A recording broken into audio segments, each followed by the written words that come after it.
За сайн байцгаана уу? Уулзааг уудсан байна. Бямба байна. За тэгээд харуулцанг өрцөн байна. Харуулцан гэдэг нь болохоор Монгол Улсад зохион байгуулалтын хамгийн том кибер аюулгүй байдлын тэмцээн байгаад байгаа. За тэгээд миний хувьд болохоор энэ жил оролцогчоор орохгүй, зохион байгуулагчаар орж байгаа. Тэгээд энэ хөвчлэхээр болохоор би ирээ орсон бол одоо сетапа хэрхэн бэлдэх вэ? Янз бүрийн таадад хуваалцах ноу хау тэгээд нэг тийм одоо нэг трик мэрэг ч юм уу тий одоо эйжент ч юм уу тэрийг хэрхэн холбогддог вэ ч юм уу. За тэгээ хувийнхаа зүгээс нэг тиймэрхүү бичлэг оруулж байна. За тэгээ би болохоор нөгөө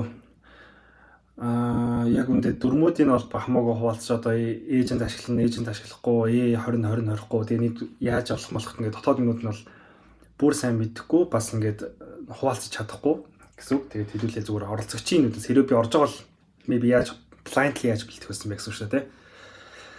За эхний шат нь болохоор 8 сарын 22 гэхээр одоо нэг 12 хоногийн дараа юм байна. Тэгээд энэ жилийн эхний шат болохоор 24 цагийн хугацаатай болж байгаа гэдгээр бас их онцгой байгаад байгаамаа. За тэгээд нөгөө категориуд нь бол ингээд одоо хിവэр байна. Тэгээд раунд 2 нь болохоор semi final, тэгээд final гэдэг ер нь явчихна. Одоо та бүхэн мэдчихэж байгаа бол эхний шатаас хүн бүр болгон ороод тэгээд топ 30 багийг аваад тэгээд файналын 3 дугаар шатанд нь болохоор 10 баг авдаг. Тэгээд та бүхэн бас өөрөөсөө дүрмээс уншаад танилцчихна гэсэн үг. За манай харуулсан гэдэг домен маань болохоор ингэж харагдаж байна. Техник шат нь одоо зохион байгуулагдах гэх юм уу. За спонсор нь болохоор S Systems гэдэг баярлалаа. Шинэ Монгол гэдэг хоёр спонсор гол байж байна. За пэйж дээр. За тэгээ дүрмлөө орох юм бол одоо флаг формат нь HC байна. Угаасаа хэд хэдэн ойлгомжтой дүрмүүд байгаа даа шүү тий. Флаг ширлэхгүй, инфраред ярихгүй. За флаг ширлэхгүй гэдэг бол асар бас нөгөө мөрдгөж хэцүүхтэй та бүхэн бас нөгөө этикли гэдэг юм байгаа. За тэгээд иймэрхүү юмнууд байна. За тэгээд хэдүүлээ одоо шууд нөгөө категориорс нь одоо яваад явчих. За ер нь болохоор ингээд харуулцангийг ярих юм бол нөгөө энэ жил болон өнгөрсөн жилээс болохоор эйжент гэдэг зүйл асар амар хөгжөөд тэгээд бас ороод ирлээ шүү дээ. Бидний одоо IT-ийн амьдралаас нэлээд хөнгөвчилж байна. Бас тэгээд асар хурцсагж байна. Тэгээд бас эйжент ч стефиг бас жоохон нэг тийм утахгүй болгоод байгаа зүйл бас байдаг. За хамгийн эхлээд эйжентийг та бүхэн яаж сонгож байна? За яг би болохоор хоёр одоо нэг тийм амар тийм юу гэмдэ одоо топ юм байгаа даа шүү дээ тийм. Тэгмээд би болохоор хоёугаа зүйлс болохоор клаудыг ашигладаг. Тэгээ та бүхэн бас өөртөө ашигтай аль нь илүү гэж боддогоор аль нь давхар ашигласан болно шүү дээ. Тэгэхээр энэ хүү бичлэгэн дээр болохоор илүү клаудыг байгаа болохоор би тэрүүгээр явна. Гэтэ ер нь бол Cortex-ээр нэг зөрөхгүй ер нь бол нэг MCP дээр холбох нь бол зөрөхгүй гэсэн үг. За хамгийн эхлээд хэдүүлээ вебээс нь явж үзье л да. За вебээс нь явахын тулд за надад нэг юу гэдэг нэг тийм DevTools MCP гэж зүйл өгдөө. Энэ яадаг вэ гэхээр одоо шууд хоромыг ч өөрөө удирдаад тэгээ баатан дарж мараа явуулчихна гэсэн үг. За харах юм бол нэг иймэрхүү юм байгаа. Одоо шууд гаргачихж шээ ингээд ready-to debug болгочих гэсэн үг. За би тэгээ cloud-аа гаргаад одоо жишээлбэл энэ хоёр шууд харьцаж чадна гэсэн үг. Тэгэхээр бас та бүхэн cloud-ийнхаа нөгөө MCP-гийн хизээ нөгөө одоо лот хийгээ одоо тэрийгээс шууд нөгөө project level дотор ч юм уу бүр эсвэл home directory дотор тохируулаад байж хамаагүй зүгээр. Жишээлх юм бол за use DevTools MCP and open Google за өөр юу юм бэ? Search about combine gamers алч юм те. За ер нь бол болохоор яг зөв linking prompt өгөөд үзчихээ хэдүүлээ. Тэгээд энэ зүгээр та бүхэн харуулах гэдэг зүйл нь болохоор шууд браузерыг контрол хийгээд тэгээд өөрөө шууд баатан дарах уу, гүйлэх үү, network түүсээ дуудаад нөгөө эдгээр харах уу гэдгийг шууд хийждэг зүйл байгаа даа гэсэн үг. Тэгэхээр та бүхэн нэг Step дээр яаж ашиглаж болох вэ гэхээр одоо Step одоо нэг тийм юу байгаа даа шүү дээ. Нэг урал өгөх юм бол шууд нь урлыг аваад нэг бодоод үзээгээд явчихна гэсэн үг. Тэгэхээр хамгийн одоо must have ер нь бол MCP юм байгаа даа. За шил одоо энэ дээр харах юм бол ингээд шууд гаргаж штэ тийм. За YouTube personal site might ч юм уу тийм. За can you search about харуулзан blah blah blah step related things using ч юм одоо ингээл юу нь бол та бүхэн явчнаа шүп шап гэж явчнаа гэсэн үг. Тэгэхээр за ер нь санаа нь бол юм тийм. Тэгэхээр би болохоор яг та бүхэнд нөгөө бүр амар юу нь ягаад яг одоо нөгөө хэрхэн одоо сетап хийх вэ? Одоо Chrome-ийн dev tools-ыг одоо хэрхэн ингээд оруулах вэ? Ингээд ингэн гэдгийг за яг та бүхэн бас өөртөө тэмцээнд оролцож байгаа хүмүүс тэгээд бас өөрснөө нэг Google шмөглөдөд баг эйжент ч өөрөө шууд холбоод өгчөндөө. Нэг холбоо юм бол би гэх юм бол. За дараагийн нэг ярих зүйл нь болохоор бас вебтэй холбоотой. Хэдүүлээс нөгөө бүрсэд ашигладаг шүү дээ. Тэгээ угаасаа нөгөө ашиглах нь бол тодорхойгүй дангаж одоо dev tools MCP-гээр бас бодно гэж бас байхгүй шүү дээ. За жишээлбэл би бол энд өөрийнхөө бүрфийг бол оруулсан байна. Тэгээд хэдүүлээ нэг жишээ болгоод нэг Cypher Chef юм хийгээд байна шүү дээ. За эсвэл хэдүүлээ Stapler ч юм уу. Гэх юм бол одоо хэдүүлэнгийн одоо history бол орж ирж байна ямар тааж.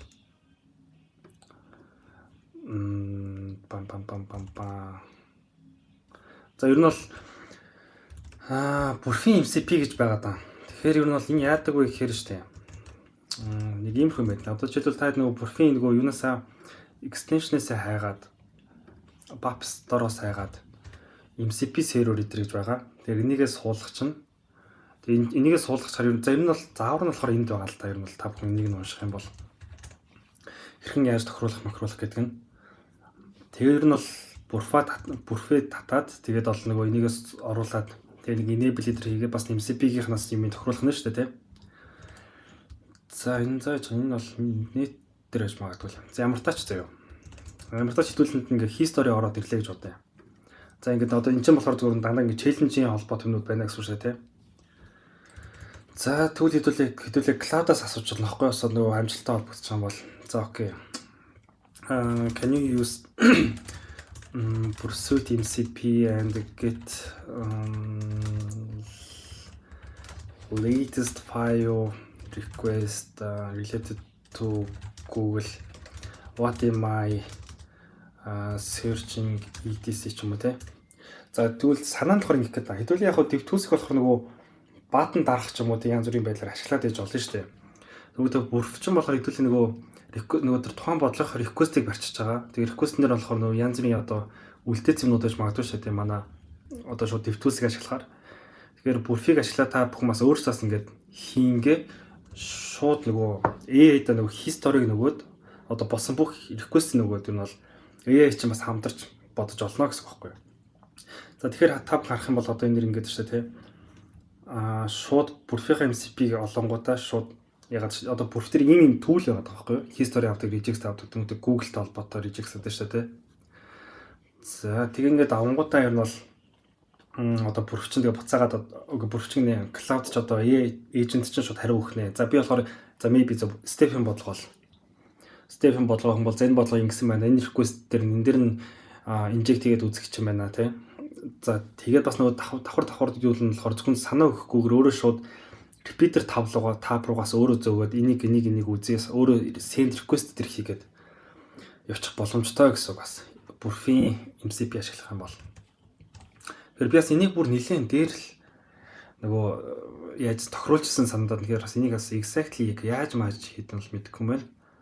Ямар тач бол нэг энэ дээр бол заавар нагаад байгаа шүү дээ тий. Шууд ингэнэ тэмүүд 61 татнаа ингэнэ гэсэн юм байт шүү тий. Тэгэхээр бас та бүхэн бас өөрсдөө нэг бас тохируулаад үзээд ингэ ач болох нэ гэсэн үг. За тэмүүд манай одоо AI agent маань болохоор ингээд гаргасан Stapler гэж query-гээр хайсан байна. Ингэсэн байна гэд гаргаж ирж байна. Тэгэхээр бүрфийн MCP-гаас ингээд туршаад үзэх нь бас их зүгээр ах нэ. Бас dev tools-ыг одоо web дээр хоёр юм биш те dev tools болон бүрфийн MCP гэдэг. За дараагийн нэг ярих цаа зүйл нь болохоор reverse төрлийн category дээр хэдүүлээ хэрхэн юм холбох вэ гэд бодъё. За би бас нэг бүр бас нөгөө ашиглааг бас нэлээд уудцсан л байна л да. Би энийг ашигладаг лөө энийг ашигладаг л нөр ямар тач нэг ялгаатай гэдэг шиг санагдаад байгаа. Гэхдээ ер нь бол тухайд бол нэг нь ашиглаад явж санагдаж байна. Тэгээд за баг энэ л юм шиг байна л да. За энэ болохоор нөгөө кейтера чинь нөгөө за кейтеринг хамгийн сүүлийн хувилбар нь одоо хэд дээр байгааг мэдэхгүй байна. Гэхдээ ямар ч тач тухайд болохоор нэг юм болж ирсэн байна. Хэдэн нэг тэмцээнэр нэг хийж агаад яасан юм. За ямар ч тач энэ ингэдэг санагдаж байна. Бас марч GPS холбоог уудсан л байна л та. Одоо жишээлбэл энийг шалгах юм бол нөгөө Ghidra-гийн 11-ийн 3-ийн 2 гэж байгааз энэ MCP-ийн түнгэд энэ ч болохоор хамгийн сүүлийн хувилбар нь болохоор 12-т хувилбар байгаа байхгүй. Тэгэхээр хамгийн сүүлийн энэ хувилбар нь болохоор ажилддаг. Энэ дээр ажилддаг гэсэн. Тэгэхээр нөгөө яг тохирсон 11-ийн 3-2 дээр энэ ажилддаг. Гэтэ яг та бүхэн өөрсдөө нөгөө ухаж үзээд энэ минь одоо хамгийн сүүлийн хувилбарыг дэмждэг ч юм уу байж магадгүй шүү дээ, тий. Энийг ашиглаж болно. Яг би одоо үзүүлэх чадж болохоор энэ ахгүй. За би тэгэхээр Steve Cigman-ээс нэг иймэрхүү одоо нэг өөрийнхөө бодлогыг нэг татсан байна. Болохоор binary. Тэгэхээр хэдүүлээ үзье гэсэн үг. Тэгэхээр та бүхэн энийг оруулчин заяа. Энийг бас та бүхэн за яаж холбосон гэдгийг та бүхэн өөрсдөө шинээр угаасаа документ угаасаа бүх юм байгаа. Яаж холбох мал байна. За энэ дээр яг нэг анхаарах юм гэх юм бол ядаргаатай гэх юм бол энийг developer mode нас авах хэрэгтэй гэсэн үг. За буцаад бодол энэ рүүгээ одоо Ghidra-га оруулъя л да. Та бүхэн Ghidra ч юм уу, ID ч юм уу ашигладаг шүү дээ, тий. Эсвэл бараг нөгөө заавал тэрийг ашиглахгүйгээр шууд нөгөө agent чинь шууд бас боддогч болцсон байгаа даа шүү дээ. Яг энийг ашиглах юм бол бас зарим болгоноор ашиглахчвал зүгээр одоо заримдаа нөгөө agent-ийн instruction-ууд нь ойлгож чадахгүй. Тэр нь болохоор Ghidra ч юм уу ямар нэгэн reverse-ийн төлөвлөд бас гаргаад ирдэг юмтай гэсэн үг. За энэ болохоор main функц шүү дээ, нэг иймэрхүү гэдэг тий. За энийг бол угаасаа бодож чадна л да.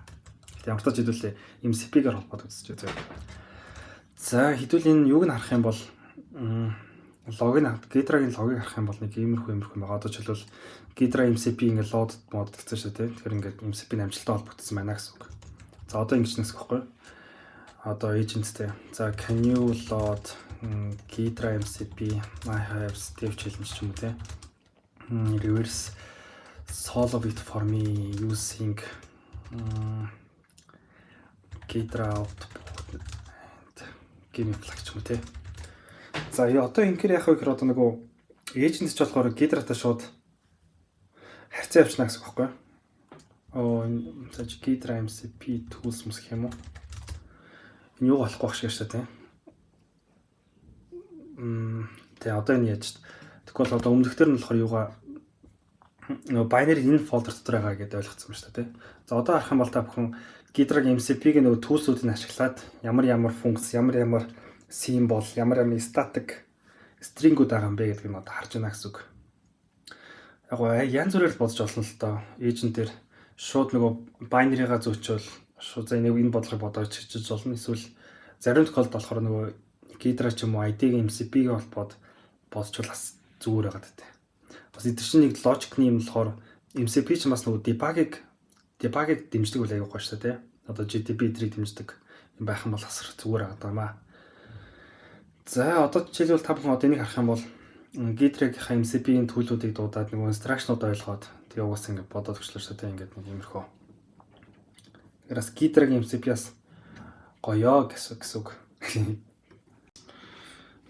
За окей, хэдүүлээ одоо нөгөө Pound-ы хэсгийг ярих юм бол за би жоохон удаачлаа. Тэгээд яг би бол Pound-ыг specifically бол нөгөө MCP дээр тохируулж үзээг юм. Тэгээд бас энийг жоохон үзээд сервер хэрэгтэй болоод Linux-ийн. За тэгэхээр хэдүүлэнд нь болохоор Linux байгаад байна шүү дээ. За биднэрт нь болохоор одоо иймэрхүү хоёр binary байгаа гэж бодчихъя. Тэгэхээр одоо энэ хоёрч болохоор айгу simple хоёр шүү дээ. За би нь болохоор юугаар энийг туршиж үзлээ. Тэгээд энэ болохоор бас энэ шууд ажиллаж байна. Одоо Pound debug-ийн MCP гэж байна шүү дээ. За тэгэхээр ер нь бол яг эндээс янз бүрийн бас өөр MCP гэж магадгүй. Тэгээд та ядас өөрсдөө дураа мэдээд үзэж болно гэсэн үг. За тэгэхээр хэдүүлээ энэ дээр ингэж нэг гэсэн. Хэдүүлээ яг өмнө болохоор ингэ явчихдаг гэсэн шүү дээ. GDB гэж байгаа л за би бүр марч ингэж функцүүд нь гаргаж байгаа л тий. За энэ болохоор static-аар compile-сан функц байгаа шүү дээ. Тэгэхээр хэдүүлээ run хийх юм бол одоо нэг иймэрхүү ч юм уу тий. Ийм байна уу. За окей. Нэг иймэрхүү байдлаар. Ингийн хэдүүлээ нэг анализ хийгээд одоо ID-г нэгэд ч юм уу, Ghidra-га нэгэд ч юм уу ингээд явж болох нэ. За тэгвэл хэдүүлээ MCP ашигласнаар яах вэ гэхээр за I have these two Steve binary challenge and I loaded pound debug binary. You can use pound debug MCP to analyze debug and give me working exploit. Give me solution ч юм уу те мэдгүй. За иймэрхүү байдлаар хийж болно шүү дээ. Тэгэхээр одоо яг зүгээр таад үзүүлэх гэдэг зүйл нь болохоор одоо binary-гийн pound challenge-ууд дээр хэдүүл хэрхэн MCP олбох. Янз бүрийн MCP-г хэрхэн дуудах вэ гэсэн үг. Тэгэхээр би бас энэ дээр тохируулах гэж жоохон удлаа гэсэн үг. За энэ болохоор угаасаа нэрнээсээ та бүхэн харж байна ROP-ийн challenge байгаа.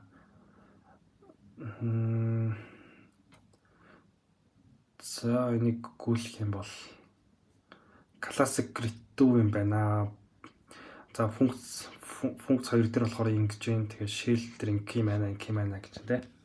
За тэгэхээр одоо жишээл эндээс шууд харах юм бол pound debug-ийн MCP-г шууд дуудаж эхэлж штэ. За execute command гэдэг одоо энэ MCP-гийн ер нь одоо tools-ийг дуудаж байгаа гэсэн үг. За хэдүүл энийг ажиллаж байгаа оронд нэг тийм юу ярьж үзээ л даа. За MCP гэж яриад чинь тэгвэл ямар ялгаатай юм бэ? MCP API-ийн ялгаа гэдэг байгаа да. За энэ ажиллаж те. За ерөөхдөө бол ингэсэн гэсэн үг. Одоо agent-ууд чинь ингээд API-ууд ингээд мэдих шаардлагатай байгаа шүү дээ. Одоо жишээлбэл энэ API дээр нь болохоор энэ шургуулгын юм дээр нь болохоор ингээд юм байна. Нөгөө шургуулгын дээр энэ endpoint дээр ингээд юм байна гэдэг хэлж чинь те. За API чинь болохоор зүгээр энэ манай над одоо би програм байлаа гэхэд надтай харьцахад бол иймэрхүү байдлаар харьцаж болно шүү гэдгийг гараад өгч байгаа гэсэн үг. За MCP-ийн тэр бүгдэнд базаад одоо энэ API ингэдэг шүү гингүүд одоо шууд бүх одоо API-ийн endpoint-ыг гаргаад agent нь мэдчихэж байгаа гэсэн үг. Тэр agent ч одоо өөр ухаантай шээ тий. За би энэ task-ыг гүйцэтгэхэд бол энэ endpoint-ыг ашиглах юм байна. За энэ дараа болохоор энэ endpoint-ыг зөв endpoint-оор дуудаж чадна гэсэн үг. Тэгэхээр зүгээр нэг ийм API-тай гэж хэлэхгүйгээр зүгээр багцалсан API-ыг одоо agent-тэй MCP болгоод өгч байгаа гэсэн үг. Хамгийн ингэнээр бол тий. За манай юу ч юм бол бодчихлаа шүү дээ. Одоо жишээлбэл ингээд одоо энийг одоо run хийчээ тэгээ процесс руу ажиллуулад шүү дээ. Ингэж үзээд тэгсэн чинь ингээд болохгүй байгаадсан шүү дээ. Ингээд тэгсэн чинь одоо EBP нь болохоор энэ дээр байгаа байна. Эртний адрес нь болохоор 8 гээд offset-ийн шууд олчиж чадж байгаа гэсэн үг. За тэгээ өөртөө болохоор шууд нөгөө pound tools-ийн exploit бичээд control O гэд одоо иймэрхүү байдлаар шууд одоо бодож чадхаар болчлоо гэсэн үг тийм. Тэгэхээр одоо exploit нь бичээд өгсөн. Ингэж бичээд шууд гаргах нэ гэсэн үг. За хэдүүл энийг хуулах юм бол за ингэж л segmentation fault. За энэ цаанаа яаж хийсэн мэдэхгүй. Энэ болохоор шууд нөгөө shell-ийг гаргадаг ч гэсэн юм уу? Shell-ийг гаргадаг юм байна л да. Тэгэхээр хэдүүлээ host руу host бол нөгөө port нь гаргаж байгаа юм болчихно гэсэн үг. Тэгэхээр одоо pound дээр нэг иймэрхүү юм байдаг нэ гэсэн үг. Байдаг байна. Би бас энийг бас одоо өнөөдөр л үзэж үзлээ pound-ы юм дээр. Тэгэхээр ойрд pound хийсэнгүү. Сонирхолтой байлаа гэж. За хэдүүлээ дараагийн өөр нэг юм ярих юм бол 2026 өөр нэг трикүүд ч юм уу юу ярих юм бол за зөөр юу ажиллах вэ? За тэгэхээр хэдүүлээ эйжентийг бол ямар хүчтэй гэдэг бол мэдчихсэн шүү дээ. Тэгэхээр та бүхэн бас нөгөө эйжентүүдэд оркестрашн хийж болно. За жишээлх юм бол энэ дээр нэг тийм миний хуучин хийжсэн зүйл дээр одоо хэсэг иймэрхүү юм байгаа. Энэ яадаг вэ гэхээр одоо нэг нь яга recon-ыг хантраа хийгээд exploit хийгээд тэгээ false positive гэдэг шалгадаг ч юм уу. Тэгэхээр та өөрсдөө эйжентийг skill өгөөд илүү step зориулсан байдлаар хийж болох нэ гэсэн үг тийм улам чадварчуулах гэж байна гэсэн үг шүү дээ. Одоо та бүхэн иймэрхүү байдлаар хайгаа авчна гэсэн үг. Одоо эдрийн юм харах юм бол одоо skills одоо аюулгүйдэлтэй холбоотой skills-үүд нас байдаг байх наа гэсэн үг. Тэгэхээр энэ минийг ашиглаад илүү эйжентээ илүү ухаалаг болгож болно. За бусад нөгөө forensic ч юм уу, MISC ч юм уу, crypto ч юм уу тийм энэ нэтер дээр бас заавал бас нэг юу бас шаардлагагүй байх гэж бодсон. Одоо эйжент ч одоо бүгдийг хийдэг болсон юм чаа. За яг нэг сэж мэж татцсан байх юм бол сэж татаад нөгөө орчноос илүү гоё болгочих юм бол эйжент чинь шууд тэр binary-г чинь дуудаад ажиллуулж чадна гэсэн үг шүү дээ. Бас яг зүгээр иймэрхүү энийг би яагаад гуудсан. Энэ яг нөгөө эйжентээс өмнө ашигладаг байсан юмнууд л байгаа юм л да. Тэгэхээр форенсик гэдэг дээр одоо янз бүрийн төлөвлөлт байдаг шээ тий. Aptog ч юм уу нөгөө volatility ч юм уу тэр эдрийг аягүй сайн бэлдээд ирэх юм бол хамаагүй зүг болно гэсэн үг. Тэгэхээр энэ дээрээс нэг жоохон харцхад бол гэмэнгүй бах. Тэгээ сүүл нөгөө cloud орж ирээд баха нэг зэгцэнд оруулсан янзтай. За өөр чи өөр юу байгаа лээ? За тийм. Одоо нөгөө тайд багийн 3 гишүүнд үзье. 3 гишүүнд ингээ хоорондоо нэг тийм share имээр шүү дээ. Жишээлбэл танаа A member ч болохоор нэг ийм progress тавьж байгаа, B member ч ийм progress тавьж байгаа. Тэгэх юм бол яг би зүгээр бодсон. Яг энэ болохоор таагаар нөгөө communication ч мэдээж Discord-оор явах байх. Тэгэхээр дундаа нэг Discord-ийн pod өгөөд эсвэл нэг ганцаар өөрөөсөө подтой ч юм уу те. Тэнгүүд agent чинь өөрөө тэр өөрийнхөө прогрессыг шууд тийшээ бичээд ээж болно гэсэн Discord руугаа. Инхээр нөгөө хин юун дээр ажиллаж чинь хин одоо прогресс нэгэнд эйжентүүд хоорондоо ширэл явуулна гэсэн үг шүү дээ. Discord-оор явуул эсвэл яг нөгөө Notion дээр ч бас явуул нэгтэй жоохон удаж магадгүй. Discord дээр явдаг нас. Яг хөө тэгээ таад өөрсдийн нөгөө дундын меморигоо яаж хийдгүү гэдэг юм болчихно л доо. Ингэж магадгүй шүү дээ. Одоо A хүн жаал хийдийн бодцсон байх ч одоо B хүнийхээ бодлого ингээд чи ингээд эйжент чинь суугаал байгаад гэж болохгүй шүү дээ, тэ. За. Өөрчн гэх юм бол за attack defense ярих юм бол attack defense дээр нэг иймэрхүүнүүд ээ, тийм. Tulip гэж байгаа. Tulip нь яадаг вэ гэхээр нөгөө одоо та бүхэнд одоо нэг network-ийн одоо VLAN ч юм уу юу сүлжээний өгч шээ, тэ. Тэгээд одоо танахаар дамжиж сүлжээний урсгал орно гарна гэдэг юм байгаа. Тэгэхээр Tulip-ийг таад нөгөө тохируулчих юм бол танах руу одоо хин ямар payload-оор дайраад байгаа, хин ямар яаж flag аваад байгаа гэдгийг бас мэдчихэж чадна шүү дээ. Тэгэхээр бас хэрвээ та бүхэн final дээр гарч ирэх юм бол Tulip бидрийг бас ашиглаж болох нэ. Тэгээд бас би бас сүүлийн үед attack defense-ийг юугаар явж байгааг бас яаж мэддэггүй яг хуу Tulip-ийн MCP дэр гэж байдаг санагдаад байна. Тэг нэг иймэрхүү юм байдаг хнаа. Тэгээд Tulip-ийг суулгачаад тэгээд MCP-ийг тохируулчих юм бол одоо agent чинь шууд одоо нэг гадны баг манаас flag авчих нь exploit нь болчоод тэнгууд танаа agent чинь за эдний payload-ыг шууд хуулаад ойлгочих чадах нь гэсэн үг шүү дээ. Тэгэхээр бас final дээр оруулаас Tulip-ийн MCP дэрийг бас судлуулах зүгээр ах нэ. За attack farm гэж байгаа. За энэ болохоор ер нь бол илүү нөгөө network талтай, defense талтай болчихсон тийм. Attack farm гэхээр одоо set farm эдэр гэж одоо юу байгаад тийм орсчуудын одоо хийжсэн юм гэх юм уу. Тэгэхээр энэ минь одоо бүр дээр үеих ч гэсэн болцож магадгүй шүү дээ. Тэгэхээр та бүхэн өөрсдөөс нэг attack farm хийчих болох нэ гэсэн одоо судалж байгаад attack farm нь болохоор ер нь бол чиний нөгөө битцэн exploit ингээд байнгын явж авсан шүү дээ. Одоо round болгон дээр ингээд яваал flag авал босч игээл ямар flag алдаад хаанаас flag алдаад юм ч юм уу те.